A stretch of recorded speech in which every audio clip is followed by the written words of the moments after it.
په خیبر پښتونخوا کې هم د افغان کډوالو پر ضد باندې اوس غرضي کار شروع شو. تاسو به وایئ چېرې دا خو ډېر وخت نه ته لګیا چېرې افغان کډوال د دې ځای نه وځي او د هغوی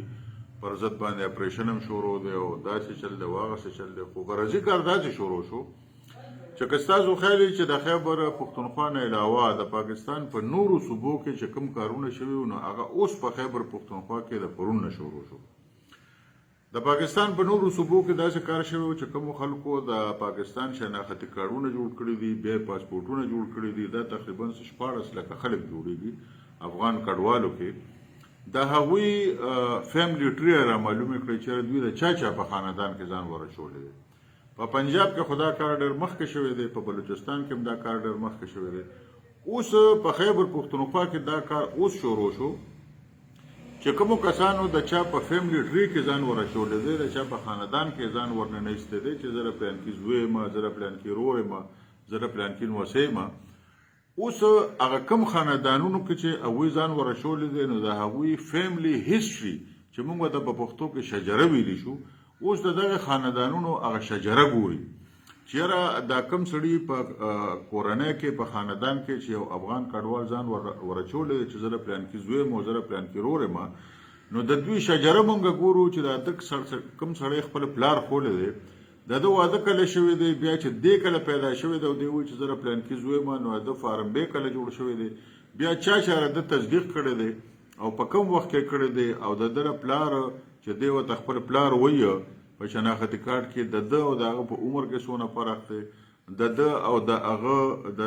د مور او د هغه د ښځې نوم یو شان دی که یو شان نه دی، بیا د هغوی واده کله شوی دی او بیا دا پیدایش څونه شوی دی او په دې کې څونه او خپله شجره به ونه ګوري. نو په شجره کې بیا د سړي پته لګي چې پلانکي د سړي زوی یا لور دی او که نه دی. نو دا اوس ډېر پوخ کار شروع شو او په څونه سرکاري او غیر سرکاري سکولونو کې چې د افغان کډوالو ماشومان ډېر دي نو د هغوی تفصیلات خو مکمل شو، هغه وزارت داخلې ته ورسېدل.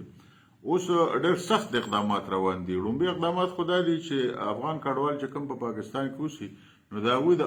اربونو روپو کاروبارونه دي خو هغه رجسټرډ نه دي، د هغې پاکستان ته څه فایده هم نشته، پاکستان ته ټیکس نه راځي، نو هغوی ته اجازت هم نشته چې په خپل نوم باندې کاروبار وکړي، لہذا د هغوی کاروبار غیر قانوني حسابېږي، اکثره د نورو خلکو په نوم باندې رجسټرډ کړي. نو د هغوی دغه ټولې اساسي چې کوم دي نو دا به ضبط کېږي، هغوی ته به اوس د دې نه پس دا موقع نه ورکول کېږي چې تاسو دا هر څه خرڅ کړئ نو بیا تاسو لاړ شئ، بلکې دا به په حق سرکار ضبط شي. دا ډېر سخت اقدامات دي را کوم چې اوس شروع کېږي. ما تاسو ته ویلي وو چې دسمبر میاشت په ډېره سخت دی، په دې کې به ډېر سخت اقدامات کېږي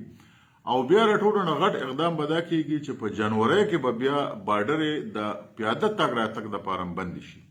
افغانستان او پاکستان ترمنځ. اوس خو د افغان کډوالو دپاره بارډر ځکه پرانیستي دي چې ورته وایي که تاسو افغانستان ته ځئ نو لاړ شئ، په تاسو باندې څه پابندي نشته. خو چې کله د دسمبر میاشت تېرې شي نو د هغې نه پس به بیا بارډرې د دغې کار دپاره هم بندې شي او بیا چې کوم یو سړی افغانستان ته ځي نو اب ورته وایي چې زه افغانی یم، نو وایي به چې تا تر اوسه پورې څه کول، ته تر اوسه پورې تللی ولې نه، بیا به د هغې نه پس هغه عدالت ته پیش کېږي او مختلفې سزاګانې به هغوی ته ورکول کېږي. نو لہذا اوس هم ډېرو خلکو سره موخه شته چې هغوی لاړ شي، خو به هر حال کوم کار چې د پاکستان په نورو صوبو کې تقریبا مکمل شوی دی هغه په خیبر پښتونخوا کې اوس شروع شو. نو دا غرضي کار دی، وخت په والي، خو دې سره به د پاکستان نه چې کوم دغه مسله ده دغه به حل شي، ځکه چې پاکستان په هر حالت کې دا غواړي چې افغان کډوال چې دې ځای کې کوم ډېره دي هغه د پاکستان نه وباسي.